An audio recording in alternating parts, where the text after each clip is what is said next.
कोसाणा block प्रशासन तरफ आज कोसाणा स्थित सुभद्रा शक्ति कैफेठारे विश्व पखाल दिवस पालित। आज सहर गाँ पर्यंत देखा मिली उत्सवमुखर परिवेश।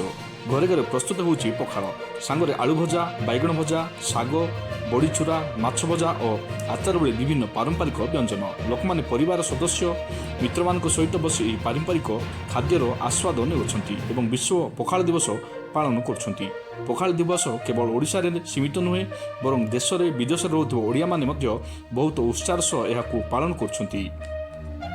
ओडिशा सरकार तरफ ओडिया संस्कृति को ग्लोबल मंच रे आगो को नहीं जाउथिबार एक सुंदर पदक्षेप जहाँकि प्रत्येक वर्ष मार्च 20 तारिख को विश्व पखाल दिवस भाव पालन कर। परिप्रेक्षी आज नवरंगपुर जिला कोसाणा ब्लॉक सदर महकुमा स्थित सुभद्रा शक्ति कैफेठारे विश्व पखाल दिवस पालन कर। कोसाण गोष्ठी उन्नयन अधिकारी आशीष त्रिपाठी, पंचायत समिति उपाध्यक्ष जोगेन्द्र स्वाई, ब्लॉक कांग्रेस कमिटी सभापति पद्मसाई माली और ब्लॉक समस्त कर्मचारी सुभद्रा शक्ति कैफेठारे उपस्थित रही पखाल खाइथिबा देखा मिली। तत्सह आज कोसाणा सुभद्रा शक्ति कैफे सफलता सह 1 वर्ष पूर्ति केक काटिथिबा देखा मिली। सुभद्रा शक्ति कैफे द्वारा सुभद्रा माँ माने उपकृत होउछंती। तत्सह अंचल में कैफे माध्यम अंचलवासी को उत्तम सेवा प्रदान करी आसुछंती, जहाँकि तांको पई बहुत खुशीर विषय बोली निज मत देइछंती।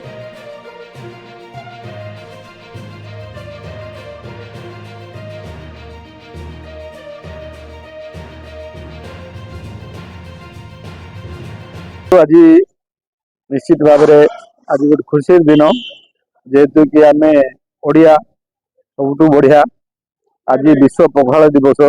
विश्व पखाल दिवस रे आज आमर जो मिशन शक्ति कैफे कोसागुंडा ठारे सेठारे आम समस्ते गोटे आयोजन करूँ। पखाल व्यवस्था होता समस्ते ये आसिक जोग देकर आज पखाल खाइलु, बहुत भल लगे। यहाँ हूँ आमर ओडिया मानकर पखाल जोटा कि सारा विश्व रे आज प्रसिद्ध। ये पखाल बड़ीचूरा, साग, टमाटो खटा, भजा, माछ भजा सबू होता। सबू साथ आज आम 15 प्रकार आइटम आमर जो ग्रुप करचु से ग्रुप रो ये मिशन शक्ति थ्रू रे आमर सुभद्रा शक्ति कैफे को आम वीडियो सार आमर चेयरमैन सार आमर स्थानीय भाई मानकर सहयोग आम कैफे को आरंभ करूँ मार्च 3, 2025 रे। आउ से कैफे करके आम निजे तो माने एंगेज हेलु आउरी अन्य लोकन को आम सेवा जोगे कि निजको माने गोटे धन्य मन करूछु। आमर ये कैफे द्वारा बहुत लोक उपकृत होउचंती। आमे भी घरे रोषेई कला परी रोषेई करी सुषम खाद्य लोकन को दउछु। सेथि पई आमे निजको संतोष लगुच, लोक मैंने खाई भी खुशी होती।